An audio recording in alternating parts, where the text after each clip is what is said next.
Well, Baz's boot is going back to Baton Rouge. How concerned should Razorback fans be? That's coming up in this edition of the Hog Central Podcast. This is the Hog Central Podcast, sponsored by Oaklawn Sports, Arkansas's best sports betting app. Bet with the brand you trust. Bet with Oaklawn Sports. And now, here's your host, Steve Sullivan. Welcome to the Hog Central Podcast. I'm Steve Sullivan, longtime KATV sportscaster, along with former Razorback captain and linebacker David Bazzel. And Baz also responsible for the boot, which is back in Baton Rouge. Yeah, I hadn't seen much of that boot lately. Once in the last, I think, 8 years. Is that what it is? Yeah, it's been tough. I just hate losing LSU, and is what it is. Don't want to make any excuses, but the past 3 weeks in this AP poll faced number 7, number 8, number 14. You went 1-2, and you were competitive in all 3 games. What should the expectations for this program be? Well, I think once you beat Tennessee, they changed. They changed. Once you beat Tennessee at home, played well. And the crazy thing, Sully, I've said this all day on the radio show, with 4 minutes to go in the third quarter, basically the beginning of the fourth quarter, It was 16-10, LSU. Arkansas had the ball. I mean, they were in the game, and then all of a sudden it doesn't take but a few mistakes, and boom, over. I think that first half is a great illustration of where our offense is. You go to halftime and you're feeling, hey, we're moving the ball on these guys. How many points do you have? Yeah, you have 7. Listen to this. Right. They are ranked 22nd in the country in total offense. They are 11th in the SEC in scoring offense. They are 115th in the country in red zone offense, last in the SEC. So that's a big issue right now. It's got to frustrate Bobby Petrino because you're moving the ball great. You just can't finish drives. And then you got field goals, 9 of 15. And it feels like the opponents are hitting every kick, right? 9 of 10 against us. Yeah, it's in a game like that when you have certain opportunities to make a difference in the game. Yeah. First drive, you can't miss a 42-yard field goal at home. You can't do it. Yeah. You need those 3 points. And then you hope you get a break on the targeting call, Sully. If you get that targeting call, you're on the 35, 40-yard line. I still don't understand that. Yeah. If that was the definition of a defenseless receiver and the safety went for a kill shot. And then you have a first quarter guy has hardly even touched the ball this year, runs a good run, and then fumbles it on the 45. All it takes is just keep adding those up. You talk about that first drive, something that bothered me defensively. You got off the hook with a 15-yard penalty against LSU when they were down near the goal line. Right. You think they're going to settle for a field goal. My gosh. Then it's 2nd and goal from the 22. And I know Sorey didn't take a great angle and missed his tackle. He's missed the tackle. Nobody blocked him. He's missed the tackle. And I know. I've been in that position. He just missed it. Their guy was better than our guy. But there was no one home. I know, but that's why he's supposed to make the tackle. Make the tackle, it's done. But you're right. He had no secondary support. And, what was it, 3rd and 22? Yeah. Killer. Listen to this stat. SEC games, Talen Green, as far as touchdown passes, 3 touchdown passes, 4 interceptions. That's in the SEC schedule? Yeah, 4 games. Yeah. Well, Sully, I think once they realized they couldn't run the ball, we couldn't run the ball on them. They teed off on us, and he was running. Sully, if you look at that touchdown drive, he was scrambling outside the pocket for most of those throws. Hey, but remember early in the season we had that stat where I think it was after 3 games, it was after the Auburn game, that Jaquindon Jackson was ranked like 3rd in the league, and Talen was ranked 6th in the league in rushing. The last 3 games, Talen rushing, 6 yards against the Aggies, -5 against Tennessee, and -10 against LSU. Opponents have basically said, you're not going to beat us with Talen Green running the ball. Yeah. And that's been tough for Arkansas. And, we really need – I looked at Matt Jones's stats because it's the closest comparison I can get. And his were, like 18 touchdowns, 17 touchdowns, 5 interceptions, 8 interceptions. He was a factor. And you look at that overtime game against Ole Miss and how good he was in those close quarters. But it doesn't seem like many times in our offense we give Talen the run-pass option to put a defender in crisis. Yeah, I always like that, Sully. And again, that's on the drive that scored the touchdown to Andrew Armstrong. Yeah. 3 of those completions, I think he got pressured, rolled out of the pocket. I'm with you. His best ball is played outside the pocket. It is. Yeah. Because you don't know if the secondaries don't know if they need to come and play run support or cover their man. So I just wish they would almost, and they're struggling to block in the pocket. Yeah. Just get him outside and roll outside and let him have a better chance there. I thought he threw the ball better than he had all season from the pocket in this game. I mean, he was accurate. Yeah, again, the problem, we averaged 485 yards a game. Yeah. We did 260. And the rushing, Yeah. we normally average 200 yards a game, Sully. We had, net 38. 62 altogether. That's not a win. I just assumed with this offensive line and the same 5 guys have basically played together the whole season that they would get better as the season went on. Well, did you Sam Pittman moved? Did you see that? Yeah, he moved moved Harris to tackle Yeah. and moved Blackstone to guard, and this is week 6. Yeah. So again, I mean that shows you that he doesn't have the depth to maybe help out with that, and then there's an issue, and there was a struggle there too. So those defensive ends for LSU are similar to Texas A&M. They're very athletic. Big news from the press conference today. Jaquindon Jackson listed as doubtful, and Sam Pittman basically painting the picture that, they've handed the ball to Braylon Russell and said, it's yours. We're going to ride you on Saturday against Mississippi State. And this is a guy who had, 3 carries on Saturday.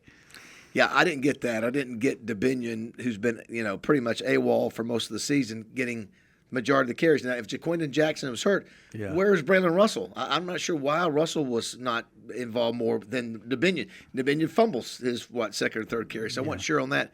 So they're going to have to score some points this weekend. I have a funny feeling that Mississippi State's going to score some points on us. They've got a young quarterback who's really, really pretty, really good, and they're hungry for their first SEC win. It'll be interesting if we try to get back and get Talen running, because this has completely changed since the beginning of the season. They were so dynamic with him running the ball, even against Auburn.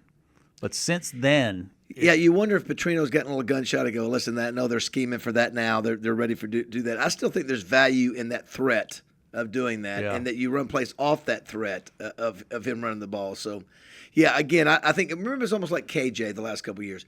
When KJ was not running, he wasn't the same guy. The offense was not good. Yeah. It was the threat of KJ running that helped open up the offense. Same thing, I think, with this situation. You got to do something, because right now I think you're averaging right at 17 points a game in the SEC. And that's when you're moving the ball up and down the field. Yeah. If someone was if they were flat out stopping Arkansas. The other thing, too, Sully, is you heard Sam talk about you get pressure. You feel the pressure because the opponent is eating the clock up. Yeah. They're having these long 5-minute, 6-minute drives, 7-minute, 15-play drives. So you feel an urgency. I got to throw it. We're not running very good. So that didn't help. You can be a prisoner of stats. And the numbers on LSU going into the game is they didn't do a very, very good job running the ball, and they couldn't stop the run. I mean, they gave up 180 to Mississippi, 230 to South Carolina. How does that happen? Yeah, and they rushed for 160 against us. Yeah. I think, it's, a lot of that's a want to, and they're a good football team. Sully, you mentioned they're a top 10 football team, and they're maybe athletically a little bit better. I thought we would come up with a little. You still got to block. Again, 16-10 with 4 minutes to play in the third quarter. You're still in the game. Now you're not scoring the points. Your defense has been but not break. Yeah. And so and then the one play. I think you talked about after the game. Sometimes big games are made by big plays. Yes. And they were making the big plays. It could have been the pass, the targeting, Sully. It could be the interception. It could be just whatever. They got the big plays. And something you don't see with this Razorback team? What's that? You don't see guys make plays in the offensive backfield. They're 111th in tackles for losses. Yeah. You see our backs get caught behind the line of scrimmage. I don't remember one time on Saturday where an LSU running back was caught behind the line of scrimmage. No, I don't remember that. Of course, again, very good offensive line. They did put a little pressure on they did. Nussmeier. Not a lot. It never got to him, but he felt a little bit of pressure. Didn't knock him off his spot, though. Something that frustrated Coach Pittman, he said today early in the game, he said it's so crucial, he said, to set the tone that they let Nussmeier just play pitch and catch. Well, they tightened up the coverage later in the game, but he said just to open the game, it was just like, 3rd and 8, just throw it over to the wide receiver and get your first down. Well, I understand that, and I had people text me why we're letting that happen. Well, because you want them to make mistakes. You don't want to get burned. Yeah. He's averaged 2 touchdown passes a game, and so, but you're the head coach. Walk down to Travis Williams and say, tighten up. Press them. Yeah. No, enough of that. Let's press them. We get beat deep. We get beat deep. Yeah. They're of course, again, think about it. You score one touchdown. Yeah. One touchdown, really, until you get the interception, and the rest were field goals, bend but not break. But yeah, I understand what he's saying, and it's frustrating, and it keeps your offense off the field, and he's good. Nussmeier's accurate. Those receivers for LSU are good. And I mentioned this before the game. Think about this: that secondary had faced 3 straight freshman quarterbacks, and that was a huge step up. Nussmeier could make all the throws; they'd be right there, and hey, his receivers were good too. But they were, Sully, very accurate. He's got an internal clock getting the ball out. But again, 220 yards passing. He normally averages 100 more yards. No touchdown passes. So it wasn't like we were just terrible. But the offense has to help too, Sully. Yeah. The offense has to produce, make some drives, and just had some bad penalties at the wrong time. Defense got to be frustrated too. They had a chance for takeaways. We talked about last week about you got to catch those interceptions. Yeah, those are right there. That's the difference between winning and losing, Sully. Is that and then again going down the field and your kicker missing a 42-yarder. Yeah. It's so demoralizing. Listen, it's going to take every ounce of energy to beat this team who's number 8. Yeah, you can't miss a field goal. Listen, what are we 9 of 9 of 15. Yeah, we missed some big kicks too. cow. And our opponents are 9 of 10. That guy hit 4 of 4 on Saturday. How big was he? Oh, he's big. But of course, we come back and get the 51-yarder, which was big. Yeah. But you when a game of inches like that, a game of 4 or 5 plays, that's one of them. You lose momentum, take points. You don't have points on the board. Hey, you win next week, next Saturday at Mississippi State. You're 5-3, and if you looked at the beginning of the season, you feel pretty good about a 5. It could be better, but you feel good about 5-3. That's right. I think so, Sully. Yeah, this game is key, Sully. I felt LSU was, but this next one is really key. The season can go down the tubes pretty easy if you lose this game. If you win this game, you're right. You're right back in the mix and have a shot maybe at beating Ole Miss. And this is the next step for this team is to beat a team when you're favored, because that hasn't happened. Haven't had an opportunity to be favored in the SEC yet. Yeah, because of the Oakland Sports app, Sully. I watch teams every weekend. Yeah. So I've been watching Mississippi State. I've chosen not to wager on them because they are playing good offense. I'm talking 30 points against Georgia, who just shut down Texas. When you score points, you got a chance. That's what I'm saying. And that freshman quarterback that's in there, I'm just telling you, he can throw it around. They're playing with confidence, and so they've looked good, just don't have the W's, so they're going to be motivated. Are we going to be motivated? Are we going to be fired up to play? I think in the offensive side, if you look at our red zone stats, the way we're scoring, we're going to be more aggressive early on downs to take some shots, take some big plays, and not settle for field goals. Today at the Touchdown Club, you have Jarius Wright, Joe Adams, and DJ Williams. I'm looking around. Can you imagine? Crazy. Because I asked them, I said, what's the difference? What's going on? They go, they don't have us. That's what they said. And you're right. I said, now, Andrew Armstrong. I said, oh, we love that kid. Yeah. So, but I'm with you, Sully. Take some shots. There were a lot of underneath crossing patterns, and maybe you don't see anything that's open, but I don't mind having a couple of those shots that may fall through or make it is connect. Frustrating when you're moving the ball well enough to be ranked 22nd in the country, yet you're 11th in the SEC in scoring. I mean, that doesn't translate. I mean, it's like you're doing all that work and you're not getting any results. Yeah, that's the problem, and vice versa. I think we're not as great too. I think on red zone defense, I think as well. But you having the opportunities, you got to have 7s instead of 3s, and you got to have 3s instead of nothing. But especially the 7s. Especially this week because their defense is not very good, but they score a lot of points, and it's hard to add up 3s. I mean, I'm going to tell you, they have played Texas, Georgia, and A&M. They are looking forward to playing an Arkansas team that's a good team, and not like the 3 they played. Hey, they're similar in the respect the gauntlet both have faced recently. Oh yeah. They got to be looking forward to facing each other. I do think it's interesting, Sally. If you look at the top 25, there's Texas at number 7. Yeah, we beat them. Yeah, I mean we beat them, and you were within grasp of hanging in there with a chance to beat LSU. Tennessee, I mean, at 7. I'm sorry, what did I say? Texas. I'm sorry, Tennessee. You're thinking ahead. Yeah, I am. You beat Tennessee, top 14. Yes. And they beat Alabama. That's right, they beat Alabama. And then, an A&M team you had the fourth quarter lead on. Yeah. This one, you're within 6 going into the fourth quarter. So it's not like you're that far away, but, Sully, that's the difference. All those little things, to get the win. We did that against Tennessee. What you don't want to see is, and we saw it last year at the end of the season, you don't want to have a loss to Mississippi State and then you pile on something happens at Ole Miss, and No, it could come undone. It unravel. Yeah, it could definitely do that because then, boy, it gets ugly for Coach. That's right. That's why this game is so big. If you lose that game, you come back limping back to Fayetteville against a fired up Ole Miss team who cannot afford any more losses. Yeah. And so, not that they're not beatable, but boy, it's just the psyche of losing to Mississippi State will be tough. Yeah. And talk about Coach Pittman. I mean, the expectations going in, and the reality is, though, no one's thinking about the 4 games that were projected and where this team was picked. They see what you've done in these games against these 3 teams at Tennessee. They've seen what the ceiling is for this team, and they want you to achieve that. They're not thinking about the projection of 4 wins at the beginning of the season. Yeah. It's. But now I'm back to you. I thought about you this weekend. How do you feel about your? I feel great. I bet that I've been heavy on the 4.5 wins because I thought this team was. I thought last year was rock bottom with 4, and that they had so many more weapons. I feel great. I think they'll. You got Louisiana Tech out there. You got Mississippi State, and I'm like you though. They have been so competitive, and there's so much left on the field with like what Talen Green. I think we've something's gone wrong there where he's not a running threat anymore. We looked at each other one play on Saturday when he rolled to the right and he threw back over the middle. I think it was to Armstrong, where he could have run 20 yards, 30 yards earlier in the season. He would have taken off. Yeah, I wonder if the banged up knee causes. He looks fast. I know he does. They said he was timed at like 21 miles an hour. Yeah, and maybe he just don't want to get hurt again. Run out of bounds. Yeah, I mean it's a. There are a couple of those like that. I just think you're letting the opponent off the hook when he doesn't take off when he has a chance. But it's a two-way street, Sully. I think he looked pretty good throwing the ball, as you mentioned. Looked good on that one drive to Armstrong for the touchdown. But if here's the killer, and I was in the press box with you, and I'm telling you, it's like a punch in the gut.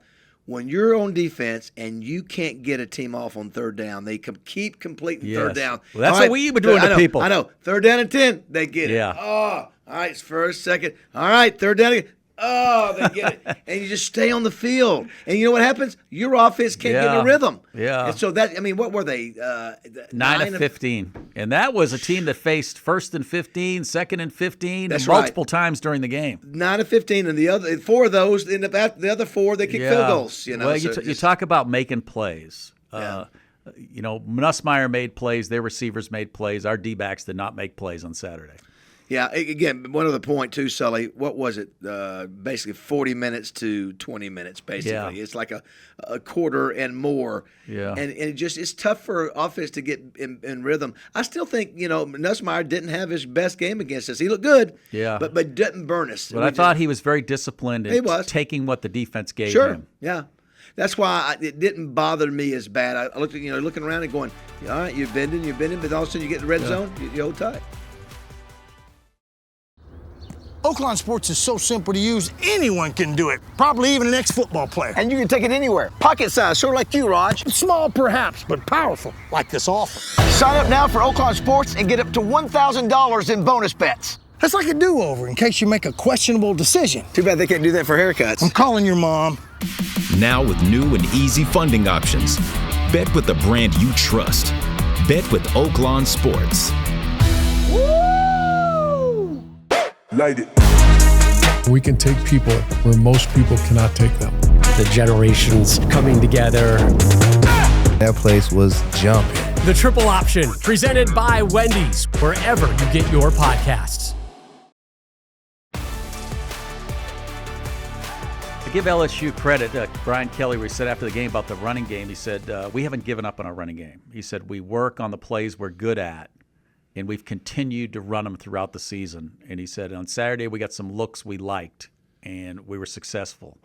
And they ran more of a 50-50. I think they were 50-50, and we were the ones that were throwing the ball as much as LSU and not running it much. I think we rushed it 16 times. Yeah, listen, that's a good football team. Now they play A&M, which I think is probably a hair better. Yeah, I think LSU has the better quarterback, though.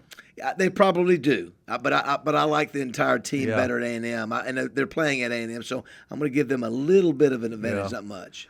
It's all about, more than stats, I think it's about matchups. And I don't think we were a great matchup for LSU in this respect. Nussmeier throwing the ball, and then the 2 great defensive ends. Yeah, we struggled getting after the quarterback. I mean, they let and give the offensive line credit. There was a pocket for a lot of the game, but at times it would crumble. And really, I didn't see a lot of opportunities for Talen to take off. I mean, they did a good job containing They were disciplined. Yeah, they were disciplined. And again, that defense for LSU has gotten better and better, and we've struggled a little bit at times. And it's just they look like the better team, but the reality is all it takes is those 3 or 4 or 5 plays. Listen, that Weeks, the linebacker for LSU. Yeah, wow, is he good? That is, he made like 3 plays in a row there that just basically shut us down. But for him to come off that corner, nobody picks him up. And so Talen trying to make a decision. Yes. I mean, for him to jump up, tip it, that's a heck of a play. They were just better than us on that play. He had a play later in the fourth quarter where it was like 4th and 3, 4th and 5, and Talen got to the outside. And he came up. He was shadowing the quarterback, and bang, went in and dropped him. And that's hard to do. I think they're better without Perkins. Oh, yeah. The linebacker. They sort of all. That kid's only a sophomore. The number 40. Yeah. That's terrible. Yeah, it's terrible. And now I think it's a great test for the offense, too. They need to score a lot of points at Mississippi State. I mean, they're going to move the ball on. They move the ball on everybody. I'm like you. Let's start taking some shots. Boy, I was looking at the film of Jarius Wright and Joe Adams and listen, Greg and Childs. Good Lord. But, man, just like you said, although, again, you got to protect. Yeah. Take some shots. Yeah, but I think we need to make Talen, too, more of a running threat. I agree. Near the goal line. Well, I think also, too, Sully, we just need to be able to run the ball. I tell you, if you can't run the ball, you're one-dimensional. That's what every coach wants you to be. And so we got to be able to run the ball a little bit. I think it's a lot easier to run the ball when Talen's been a threat running the ball. I agree. Again, it gives you another person you have to be responsible for. Yeah. Without that, it's like Nussmeier. He's not going to run it. Well, these last 3 teams have taken away him as a runner. Yeah. Yeah, and which is what a good defense should do. A good, well-disciplined defense should do. Yeah, but you if you're Arkansas, you almost got to stick to it. I know. I tell you another one. Speaking of Joe Adams, I like Satania. I think he's a good kid. But when's the last time we had a threat where we like in a punt return or anything? It just we just had the special teams between field goals. Well, you're watching Joe Adams highlights today, so oh my gosh, the talent on that team. And Bobby Joe Edmonds, I had him. It's just and I think Satania is a dynamic player. I just wish the special teams could have more of an impact and field goals. Well, on Saturday, I don't think LSU punted much. I think they were making all their third downs. I know. Oh, it's brutal. Yeah, but you go back to the fact that with 4 minutes to go in the third quarter, you were right there with the ball and a chance to take the lead. Of all the things that you could do, remember we drove down, kicked the 52-yarder, held them 3 and out. You're going, all right. Yes. And then you get back. Not only do you have a turnover, you have a turnover on the 1-yard line. Yeah. Touchdown. Pretty much game over. Yeah, when you allow penetration like Arkansas does, that stuff is going to happen sooner or later. Yeah. But again, according to Sam, somebody's has got to see he's got to be picked up. Somebody. Well, how many games are we into the season? 6. We should start locating these guys by now. I mean, this has been a case all season where we've seen free runners. It's not guys making physical mistakes; it's mental mistakes, and you don't see it as much on the other side. I like Talen Green. He said, "Hey, it was my fault." I'm not sure exactly. I know somebody should have been over there to pick him up, but he took responsibility for it, which I think is a good leader. And you just got to figure out a way not to. Hey, what a play by Weeks! Talen Green is 6'6". I know. So he's releasing it at like 8 or 9, 10 feet. 3 turnovers. Yeah. They had 0. Yeah.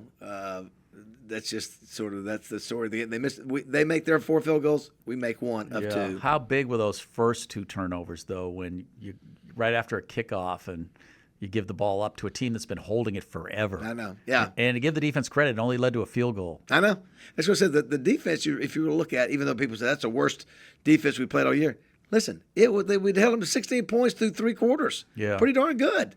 Hey, you look at this remaining schedule. What are you happy with? What do you say? Hey, this was a great season. This was a good season. What number do you look at? You're 4-3 right now. You have 5 to go. Obviously, you got to get to 6. You got Texas, Ole Miss, and Louisiana Tech. You got Louisiana Tech. That's 5. Yeah. And I think Missouri. By the time we play them, they're going to be good again. I mean, I can't even think. I can't even imagine going there again and losing. Yeah. So Ole Miss is probably, and Ole Miss, is not playing as good as it did early in the year. We got them up here. Texas, maybe Texas isn't quite as good as what we thought.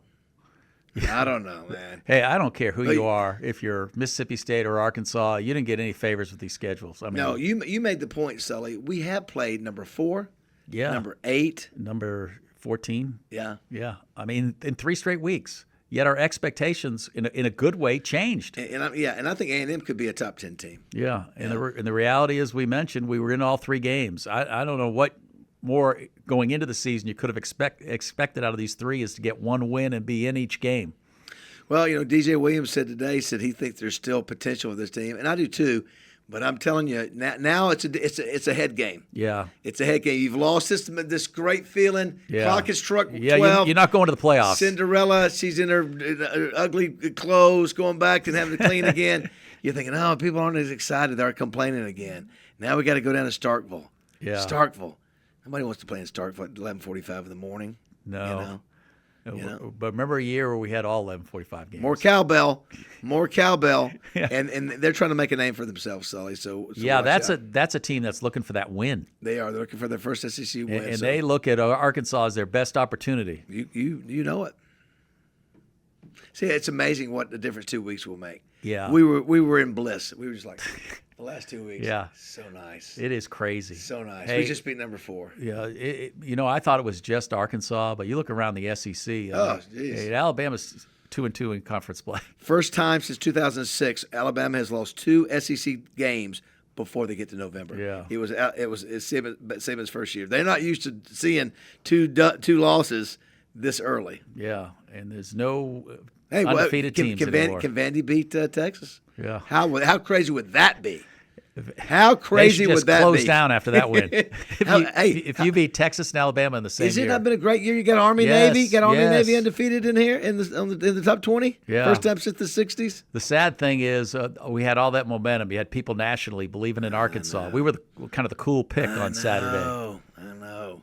Yeah. As our good friend Justin Moore says, we just can't have nice things. I think Talen Green, the key to this season going on, Talen Green's got to be the Talen Green we saw early in the season. Yeah, he's got to go Matt Jones again. If he has an opportunity to run 30 yards, he's got to pass up that 8-yard pass. You got to think that Petrino and Sam would be thinking that. Yeah, don't you think? You have a 6'6" quarterback who runs like they said he ran 21 miles an hour the other day. You're big on that. Is that as fast as you ran the other day down the field? I don't know, but that was about the dumbest thing ever. After the game, I decided to just time myself in the 100. It looks like a fast jog, but I tweaked my hamstring. I'll never do that again. Now listen, it was Carl Lewis Sullivan. There he was, like a lightning bolt. What a fitting way to end that Saturday, And talk about Braylon Russell now. This is the opportunity. He probably went in at this point and said, hey, you going to use me or not? If not, talk to my agent that I got last week. Yeah. But what a great opportunity for him. Yeah, listen, he looked really good against Tennessee. We didn't see much in the LSU game, which I have no idea why. Yeah. I have no idea. He may have wondered the same thing. Yeah. And maybe that's why Sam Pittman's having to say today, you're going to see him. You wonder who called the meeting, whether it was Braylon or Coach. But the result is he's going to get his opportunity. And one thing we know about him, if they can get him at crease, when he gets rolling, he's a hard guy to tackle. He's fun to watch. He reminds me of a sort of a baby Earl Campbell. Yeah. This is the chance for him. I mean, you saw flashes. This is the chance for him to take that job. Yeah. I hope he does well because I tell you, Sully, you better keep Van Buren, the quarterback for Mississippi State, off the field as much as you can. I tell you, the more he's on the field throwing the ball around, I mean, they can put up 30, 40 points against us pretty easy. I was a little disappointed on Saturday that we won the toss and elected to put our defense on the field. I didn't want Nussmeier getting any momentum. I wanted him playing from behind. No, don't give him. I know everybody. I've never have liked we got to have the opening kickoff in the second half. Who cares? I've never have liked that. Who cares? I'd rather have our offense. I don't want to give up a score the first drive. I'd rather our offense. Take the field first. I think too. If you go down and you score. Yeah. You're more aggressive defensively when you get on the field. You bet. And he came out and it was just like pitch and catch. And I realized after the first series that this was a different cat than we've been facing. And I think he's the best thrower in the SEC. Yeah, I think so. Who else would you compare him to? But Jackson Dart maybe, but he moves off. Jackson Dart is also a guy who likes to run, too. He moves great in the pocket, though. I thought, we had pressure, but he'd move to his right. He's a cagey guy. Yeah. Dad was a been coach. Around. Yeah. And Talen Green lost to him again. Lost to him all those years in high school and lost to him again. I just think we need to see the Talen Green we saw early in the year. I agree. You may complain that he runs too much, but just for that defense to think there's the chance that he's going to take off. And the last 3 weeks, they really haven't had to worry about Talen Green running the ball. Yeah, I just I think Bobby Petrino has those plays in his mind to create some things where he puts pressure on the edges. Maybe. Yeah, I don't want him to be a great pocket passer. I want this kid to get out and and create. I think he's better. I think he's more. Although he was accurate for the most part. Yeah, Saturday, he threw the ball well. But I like on the touchdown drive. I think three of the passes. We want Tyler Wilson and Ryan Mallett to be good pocket passers. We want Talen Green to give you that X factor. That's and, right. I want them to turn him loose on Saturday. Yep, have nothing to lose at this point. Lose 20, gain 50. I'm going to tell you, this is going to be. I'm just going to tell you right now. This Yeah. is going to be a shootout. Yeah. This is going to be a shootout because the only way I think they're going to score some points on us. Yeah. And we're going to have to, if we have any chance, Talen Green's going to have to throw the ball around. I think you leave your kicker in Fayetteville and tell Bobby Petrino I'm fine. that there's no field goals this week. I'm fine with it. Yeah, you got 4 downs, pal. I remember one year, Sully, we were really struggling with the kicker, and I think we lost him or whatever. So we had somebody come in, and we were like, just go for it. Just go for it on 4th down. Defense will be ready. Yeah. Don't waste it down on kicking it because it was just useless. Yeah, have Kevin Kelly talk to the coaches this week about 4th down approach. Yeah. And I think something needs to be done offensively because you're moving the ball way too well to be ranked 22nd in the country in total offense, and you're 11th in the SEC in scoring. You're down there with the Kentuckys and the Floridas. So it's amazing. We're 22 now. We're 22. We were 8 last week. Yeah, but 22 is still good. Yeah. But you're not getting the points to back up the yards. Yeah.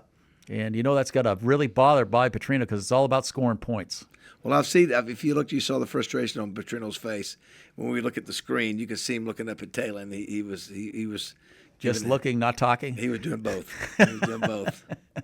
And you got the feeling, I get sense talking to you, that you'd be happy with a 1-point win. Oh yeah, Saturday. I'm worried about this game. I hope we're ready because I felt better about how we would play against LSU than I do this group. Just because for us, this is a sort of a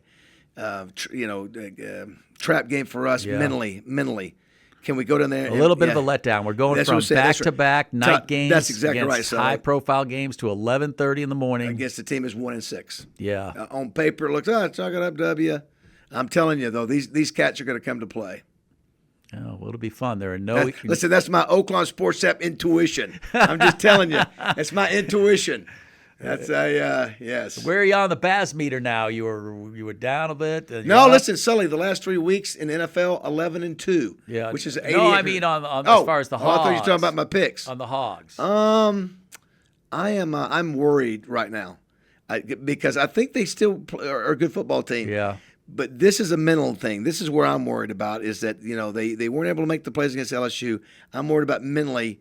Remember what happened after Arkansas, I think, lost to Tennessee. They go down to Mississippi State and get beat down there. And, they still had their chances. Hey, Mississippi State's stats are bad, but Arkansas has yet to run the ball consistently on any team in the SEC.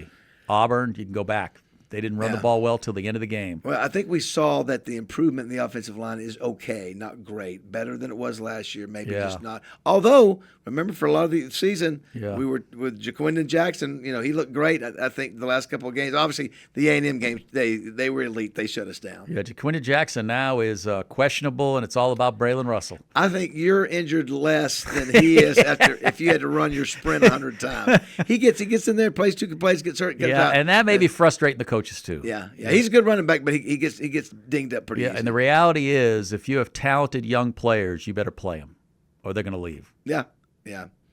No, that's the world we live in right now. Yeah.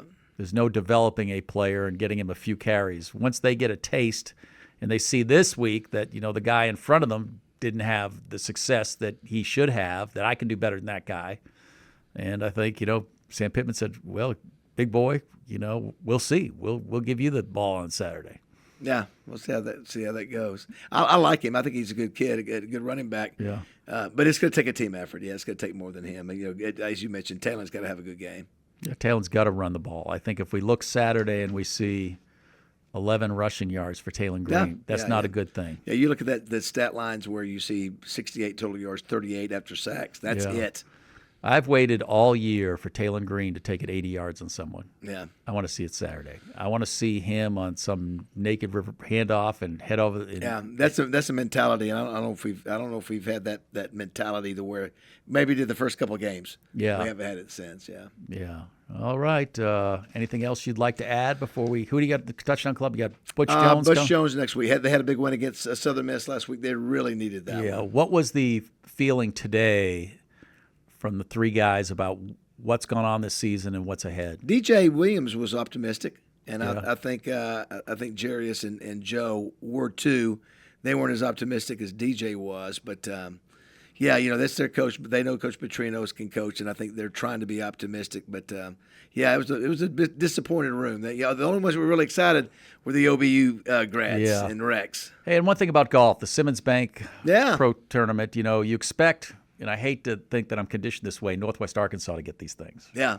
But Pleasant Valley, big thanks to the folks at Simmons Bank, Stevens. Yeah. I mean, they did great work at Pleasant Valley. It's so good for Little Rock that we get an event like that. Some of the best players. Listen, I've said today on our radio show, Sully, if you play golf and you're not even that good, buy a ticket, go and watch these guys in person. It'll blow you away. You know more of these names in this tournament than you know on the PGA Tour. These are all guys who've been number one in Stuart the world. Sink, BJ Singh, Ernie Els. That's right. I mean, those are names you grew up with. That's right. And they are good. Even at their age, they're good. The difference with the seniors now and the seniors years ago, outside of John Daly, they take care of themselves. Yeah. Daly's the greatest story ever. He's just been John Daly his entire life. Doesn't care. But he and Glenn Day missed the cut and it's Ken Duke is our only rooting interest. What a great guy from Henderson State. He's already put the word out. He does not want to. He does not want Bazzel on his the pro-am team. He's already got. He heard that I was playing. Said I don't want Bazzel on my team. Fine, Ken. All right, up and down. I want to tell you how this podcast goes. Last week, when you said it was at an all-time high for excitement, we had 7,000 views. That was 6,000 more than the week before. Wow. Is that crazy? People get excited. They love their hoggies. Yes, and that's what's kind of unfortunate about this. You have those opportunities, and you were right there, and you couldn't get it done. I mean, this was the year. If you win that game, the hopes of the playoffs still alive. We are red hot on this podcast. We're not talking about what we can't do. It's all we've done. If you just get bust through that tape. It's like a seesaw. So it's tough being on a seesaw because you get hope and then they take hope away from you. That's the worst thing. We're not the only one. Look around the country. Look at Florida State. Yeah. So the fortunate thing with the Razorbacks is you went into the season with very maybe hopes but not expectations. Yeah. Well, getting the win at Auburn, getting the win at Tennessee, I think gave us some hope and confidence, and so. We are still better than Mississippi State, although they could beat us. And I think we're not far from Ole Miss, and we can hang around with We've Ole got the Miss. same conference record as Alabama. That's right. Yeah, we're both 2-2. Think how they're dealing with their 2-2 with their podcast today. I know. Unhappy Bama fans. They're going to counseling today. You think Sam Pittman's on the hot seat? Yeah, for sure. Yeah. All right. Well, I appreciate you, Baz. Thanks, Sully. And don't forget to like and subscribe to the Hog Central Podcast. New episodes drop Tuesday on YouTube or listen on the go. Find us on Apple Podcasts, Spotify, and every major podcast platform.